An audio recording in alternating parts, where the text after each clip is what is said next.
DreAllDay.com. What's going on, everybody? Dre Baldwin, DreAllDay.com. So here we are. Game 3 of the finals is over. Just ended. I'm recording this 11:49 p.m. Eastern, Wednesday night. Y'all saw the game. Cavs blew them out by 30. So we've been treated to 3 blowouts so far in the NBA Finals. It hasn't really been a close competitive game in the last, let's say, 5 minutes of a game yet. Hopefully, I think eventually we're going to get one of those games, but it didn't happen tonight. As far as what the teams did statistically, again, you saw the game. You pretty much know what happened if you're watching this video. Steph Curry and Klay Thompson both very quiet. They both shot 13 shots. Steph, 19 points, 3 of 9 for 3. Klay only made 1 3. I know he got kneed in the thigh, and those getting kneed in the thigh doesn't feel good. Steph Curry, 6 turnovers against his 3 assists. And those are the kind of stats that a lot of people were, putting Kyrie Irving through the ringer for that, and LeBron through the ringer for having more turnovers than assists. Happened to Steph Curry tonight, but I don't think Steph Curry is, he's not as much under the scope as those guys, because Steph Curry got those back-to-back MVPs in the championship. As far as the rest of the Warriors team, Draymond didn't have much of a game. He only scored 6 points, 7 assists, 7 rebounds, 7 assists. So he did, quote-unquote, fill the stat sheet, but he didn't play. He wasn't that great defensively against LeBron James. LeBron James had a much better game against Draymond than he's had so far this series. He pretty much swallowed Draymond up, pardon the expression, in this game. And that really is a huge difference for the Cavs to win the game, because LeBron is their best player and Draymond is an all-star for the Warriors. So if LeBron can completely shut Draymond out of it and do his thing the way LeBron normally does his thing, as he does in all games, then the Cavs have a much, much better chance of winning the game. On the Cavs side, you got 32 out of LeBron, you got 30 out of Kyrie Irving, so we got 30-point Kyrie Irving tonight. We got Kyrie Irving shaking dudes off the dribble tonight. We got Kyrie Irving doing crossover pull-ups tonight. We got Kyrie Irving hitting long 2-pointers and 3-pointers tonight, playing offensively the way he knows how to play, the way I thought he would play against this team. He finally did it. I don't know what he was doing the first 2 games. I thought, hey, maybe Kyrie Irving handle ain't that good. Maybe the Warriors defenders are just that great that he can't cross anybody. But that was incorrect, because he started doing it all over again tonight. So I don't know why he didn't do it the first 2 games, but he did do it tonight. So I'm glad, just as a basketball fan, to see Kyrie Irving do that. Me, just as full disclosure for those of you watching this, I did pick the Cavs to win this series in 6 games. My pick doesn't change no matter what happens in the series. So in case anybody's asking, my pick's not changing no matter who wins what game.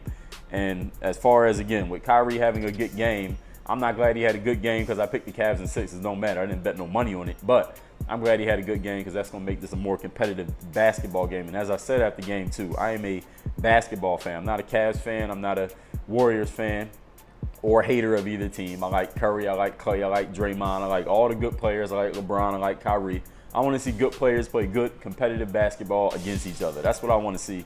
More than I care who wins the series, more than I care if my pick was right, more than anything else. I just want to see good basketball amongst the best players out there. And that's what this is supposed to be. That's what the finals is supposed to be, right? So that's what I want to see. Hopefully that's what y'all want to see. Now, as far as the Cavaliers side, you got 20 out of J.R. Smith. So again, I said this in my preview of this series. You go back and watch the video. I said it. J.R. Smith scores 20 points in a game. The Cavs are going to win that game. And you're going to get 1 or 2 20-point games out of J.R. Smith every series. Now, if you get more than 2, then that's something that we don't normally see. So maybe it'll happen this series, who knows? But I know you're going to get 1 or 2 of those out of J.R. Smith, and your team will win when J.R. Smith scores 20 points. That's a guarantee.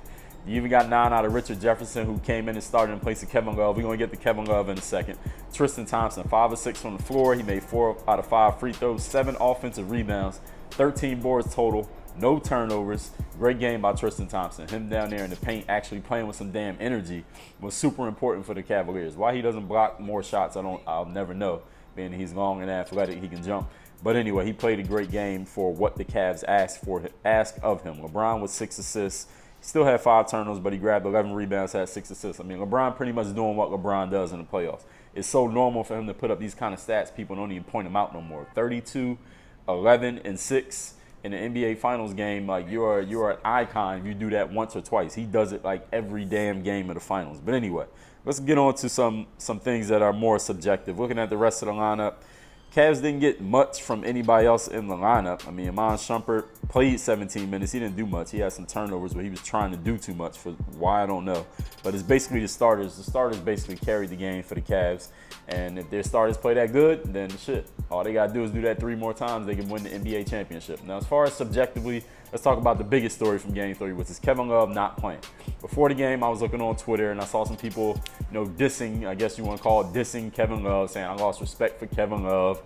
Kevin Love soft. Kevin Love didn't want to play in the game. Kevin Love didn't play in the game because the doctors, if you watch the game, you probably already noticed, but just to make sure it said, the doctors did not clear Kevin Love to play in the game. So even though, according to reports, he wanted to play in Game 3, he was not allowed to play. They wouldn't let him play. So it wasn't Kevin Love's decision to not play in Game 3. So if anyone who was thinking that, that's why Kevin Love did not play. He was not allowed to play. He might be allowed to play in Game 4, but again, he has to pass. The NBA has specific protocol for people who have concussion-like symptoms. And in case any of y'all don't know why the NBA has this protocol, we got to make sure we talk about this, because the NFL, y'all know the NFL, American football, a lot of players got CTE, which is I don't even know what CTE stands for, but basically it's like when you play football for a long time, football is a very physical sport. So you get hit in the head a whole bunch of times. Boxers get this. If you look at Muhammad Ali, rest in peace to Ali, who passed away a few days ago. When you get hit so many times, so many head traumas in your life, you start to develop what's the word I'm looking for? Let's just say a disease, for lack of a better term, a disease that affects your brain for the rest of your life. Not just in a moment that you get a concussion or whatever it is you get the wind knocked out of, or you feel woozy, you get your bell rung, or we used to celebrate that stuff. But now, as NFL players who played in that earlier era, they're getting older, they're 50, 60 years old, in their 40s, and they're dying, they're killing themselves, they're committing suicide because of what's going on in their head, this head trauma that they have from getting hit so many times as football players. Back when it was okay to bang people upside the head in football, now they got all these rules against it. If you watch American football, you know what I'm talking about. So those guys have been dying, and what's happening is that those old NFL players have been bringing huge lawsuits against the NFL for not testing it the right way, not researching it the right way, ignoring research that was brought to them. So the NFL has faced huge lawsuits about this. I'm talking damn near billion dollar lawsuits over this stuff, because players got concussions and the NFL kind of ignored it or swept it under the rug or didn't do what they should have done, at least according to the court that ruled over these cases. So the NFL got in a lot of hot water about that, and that's why a lot of young parents these days don't want their young kids playing football, because they're like, football, there's no future in football. You could end up killing yourself or getting killed on the field because of the way you're getting hit in the head. Now, the reason I'm giving you all that background is because in the NBA, all the other sports leagues, football is the sport that started, but baseball, basketball, hockey, any team sport where a player can get a concussion, they're being super, super, super serious and super cautious with all these criteria that a player has to go through if they show any symptoms of having a concussion.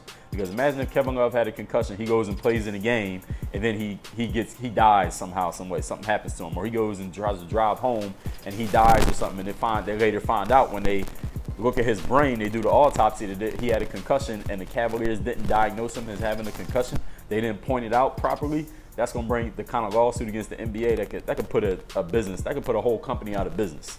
Now, the NBA got a lot of money, but y'all understand what I'm saying. It's a super serious issue, because then it becomes a public relations thing. Now the public is like, oh, basketball doesn't pay attention. The same way people are talking shit about the NFL. They don't pay attention. They don't legislate this the right way. They swept it under the rug. They're letting people die. We're talking about people's lives here. We're not talking about winning Game 3 of the finals or a certain amount of money. We're talking about lives. So that because of what happened in the NFL, this is why I'm giving you all this context. Because of what happened in the NFL, the NBA has to adopt these very strict rules for concussions, because obviously we know, you watch basketball, it's not that much time you're getting banged upside your head in a basketball game as you do in a football game. But the NBA has to be very cautious. They got to take all these precautions about it the same way. It's definitely not the same amount of seriousness. I guess it kind of is, but the same way the United States after 9/11 in 2001 had made all the things they did with the TSA and all the stuff you got to do with the airports now. Any of y'all who flew into an airport before back then knows that you used to be able to, even if you wasn't getting on a flight, you could walk all the way up to the gate where people was getting on the plane back then before 9/11 happened. But after 9/11, they got all these strict rules in. Now you got to take your shoes off, you got to go through the thing and all that. It didn't used to be like that. But again, that was the kind of things they had to have happen. They had to take these extra precautions because if something like this happens again, then people are going to be like, well, why didn't you do this? Why didn't you do that? Why didn't y'all think about that? Why didn't you do this? So they rather err on the side of being too cautious than err on the side of being not cautious enough. So that's why, in a nutshell, after all that explained, that's why Kevin Love did not play in Game 3. It wasn't because Kevin Love didn't want to play. Now, the question is, are the Cavs better without Kevin Love? Of course, that's going to be the main story on all the newspapers for the next 2 days until the next game, if Kevin Love plays or if he doesn't play. Because if he comes back and plays, then however the Cavs play, if they win, but they win by a smaller margin, they're going to be like, oh, Kevin Love messed it up. But if he doesn't play and they win, they're going to say, well, the Cavs don't need Kevin Love. And if he plays and they lose, then Kevin Love's going to get fucking buried under the jail, under the arena, if he comes back and plays the next game and they lose that game. Kevin Love plays another game for the Cavs and they lose, they're going to bury Kevin Love. Are the Cavs better off without Kevin Love? As a team for their future, for their future, yes. The Cavs are better off without Kevin Love. I've already talked about this. I talked about this after Game 2, in the Game 2 recap, because Kevin Love can't get the fucking ball. He can't get the ball playing on that team. It just doesn't work. LeBron James is like a hybrid power forward, small forward, center. And that's what Kevin Love is. I mean, Kevin Love and LeBron James are not going to coexist. It's just not going to work. Why Kevin Love re-signed a max contract with that team when he knows he wasn't going to get the ball, I have no idea. LeBron James is obviously a hell of a salesperson because LeBron sold him on re-signing with, that's LeBron James' team. So whatever LeBron told him, LeBron's a hell of a salesperson. Some of y'all need to take a sales lesson from LeBron James if he ever shares what it is he does to get people to get Kevin Love to sign that contract. Because I have no idea how he got that man to sign that document. Because Kevin Love should not have re-signed with the Cavs. He's not getting the fucking ball for the rest of his career. Unless he gets traded, which I think he will, or somehow he opts out whenever he has a chance to opt out. But he's not getting the ball. That's just not going to work. So anyway, are the Cavs better without Kevin Love? Yes. Now, are they better with Richard Jefferson long-term instead of Kevin Love? No. No, they're not. Now, maybe if they can get somebody else, somebody better than Richard Jefferson in that spot, maybe use Richard Jefferson as a spot guy off the bench or however long Richard Jefferson is going to stay in the league, sure. But Richard Jefferson is not your long-term solution as a starter. I think the Warriors are going to try to figure something out to attack Richard Jefferson the next game because I think Richard Jefferson can be attacked by the right player with the right skills. Do the Warriors have that guy in the right space? We don't know. Well, we know who everybody has, but I'm not sure the Warriors even got that guy. But I know Richard Jefferson brings the mental energy. The main reason the Cavs won this game in Game 3 is the mental energy. They came ready to play. They was getting buried by everybody in the media, people on social media, fans. Everybody was just burying the Cavs. Cavs terrible. Kyrie's a bum. He's not as good as Steph Curry. LeBron ain't got no heart. He don't have a clutch gene. All the same stuff was coming out over and over the last couple of days, rightfully so, because they got their ass kicked in the first 2 games. So it was a pride thing. I mean, you talking about professional basketball players here. This ain't high school. These are professional players who earn their spot and get paid to play ball, playing in front of their home crowd. They heard all the stuff, even if they're not on social media. They know people's talking shit. You got beat like that, people gonna be talking shit. It's just how it goes. So they showed up. They came with some pride. Now they got another game at home. They really want to make this a series where it becomes a best of 3 series, which makes it super exciting. They got to win Game 4. Because if they lose Game 4, then we're going back to Golden State, where the Warriors got a chance to win the championship and close it out up 3-1. So it's still all on Cleveland to hold down home court and win Game 4. They have to. But the main reason, as I just said, they showed up with the mental energy. Did they make any adjustments? Well, of course, we know Richard Jefferson took Kevin Love's spot. But the main adjustment, quote-unquote, that the Cavaliers made is that they fucking showed up mentally. That's it. They showed up mentally. The Warriors showed up. But, I mean, listen, there's only so much you can show up mentally when the other team got so many incentives to go against you. So many incentives to do the thing that you don't want them to do, which is play hard, play at their highest level, and win the game. I mean, the Warriors, I can't say that they didn't show up. They just got their ass kicked. I mean, sometimes the other team just has way more motivation than you, way more energy than you, which is the situation tonight, and they just kick your ass. That's what happened tonight. The Cavs just kicked the Warriors' ass. Not that the Warriors didn't show up. They showed up. They just got beat by a team who had much more to lose than the Warriors did. The Warriors was already up 2-0. They already the defending champs. Not to say they're not motivated to win the championship again, but they already up 2-0, going on the road against a team that has everything to lose as far as like their pride and ego if they would have got their asses kicked at home. I mean, the Warriors, it was just a perfect recipe for the Cavs to blow the Warriors out the gym, which is pretty much what happened. So now the Warriors got over the shell shock of getting their ass kicked in Game 3, because that's what happened. The Cavs got the elation of kicking the Warriors' ass and kind of saving face after all the shit they had said about them over the last few days. So they won. So now it's going to get a little bit back to normal, quote unquote, for Game 4. What's going to happen in Game 4? Again, I just said the Cavs. I already picked the Cavs in 6. So you already know in order for my prediction to be right, the Cavs got to win. But what do I actually think is going to happen? I just told you. We're going to regress back to normal. The Warriors, I think, will play a little bit better, a little bit more steady now that they seen the rush from the home crowd.